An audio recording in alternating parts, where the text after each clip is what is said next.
వరంగల్, నల్గొండ, ఖమ్మం పట్టభద్రుల నియోజకవర్గాను గాను జరిగినటువంటి ఈ ఉప ఎన్నికల్లో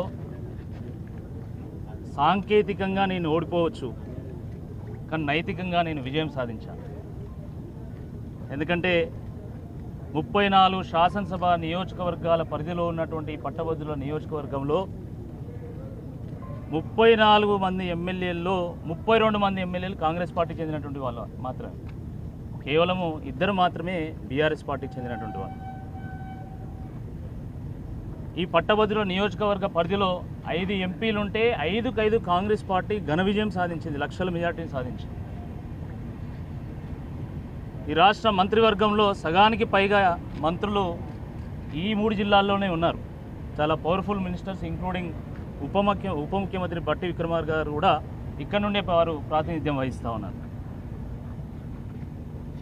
అసెంబ్లీ ఎన్నికలు, దాని తర్వాత లోక్సభ ఎన్నికల్లో కాంగ్రెస్ పార్టీ సాధించినటువంటి జైత్యయాత్ర తర్వాత జరిగినటువంటి ఈ ఎన్నికల్లో ప్రతి రౌండ్లో చాలా గట్టి పోటీ ఇచ్చాము.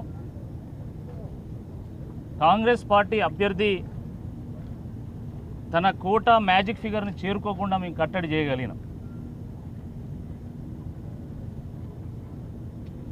శాసన మండలి లేదా చట్టసభలు అనేటువంటి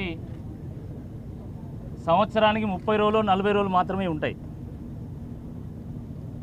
నేను శాసన మండలిలో చట్టసభల్లో ప్రజల వాణిని వినిపిస్తా, ప్రజల పక్షాన నేను ప్రభుత్వాన్ని ప్రశ్నిస్తా అని చెప్పేసి నేను ప్రచారం సందర్భంగా చెప్పాను. నేను శాసన మండలిలో అడుగు పెట్టలేకపోతున్నా, చట్టసభల్లో అడుగు పెట్టలేకపోతున్నా,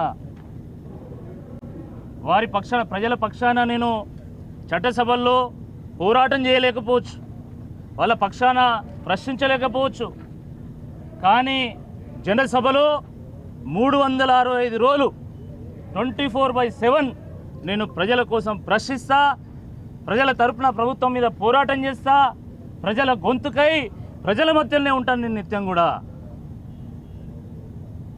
చాలామంది పార్టీలకు అతీతంగా నేను బీఆర్ఎస్ పార్టీకి చెందిన వాడిని అయినా కూడా అటు కాంగ్రెస్ పార్టీ వాళ్ళు కానీ లేకపోతే భారతీయ జనతా పార్టీ వాళ్ళు కానీ ఇలాంటి వ్యక్తి చట్టసభల్లో ఉంటే బాగుంటుందని చెప్పేసి వాళ్ళు కోరుకున్నారు.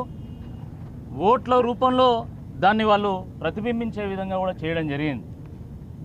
ఇదే కాంగ్రెస్ పార్టీ అభ్యర్థికి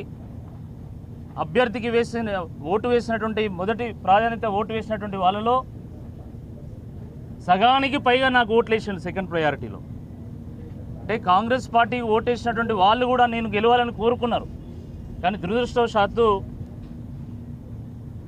మొత్తం ప్రభుత్వానికి ఎదురొడ్డి పోరాడను. అధికార యంత్రాంగం ప్రభుత్వం మొత్తం ఒకవైపు అయితే నేను మా పార్టీ ఇంకోవైపు.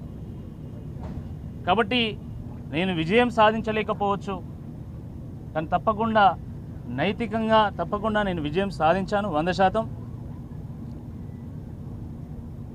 చాలామంది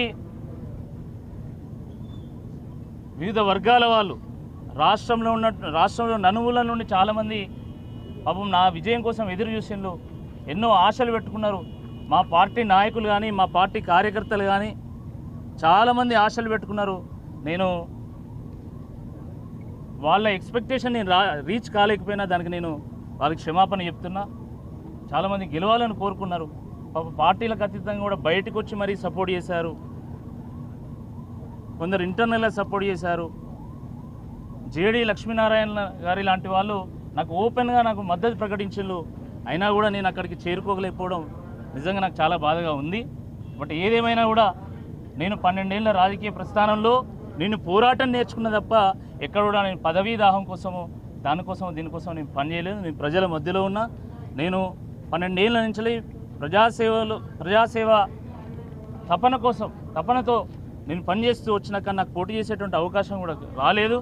కానీ నేను బీఆర్ఎస్లో చేరిన తర్వాత నేను భారతదేశంలోనే అతిపెద్ద పట్టభద్రుల నియోజకవర్గంలో పోటీ చేసేటువంటి గొప్ప అవకాశాన్ని నాకు ఈ తెలంగాణ తొలి ముఖ్యమంత్రి కేసీఆర్ గారు వారు కల్పించారు. వారికి నేను సదా కృతజ్ఞునిగా ఉంటాను. For more videos like this, subscribe Big TV channel.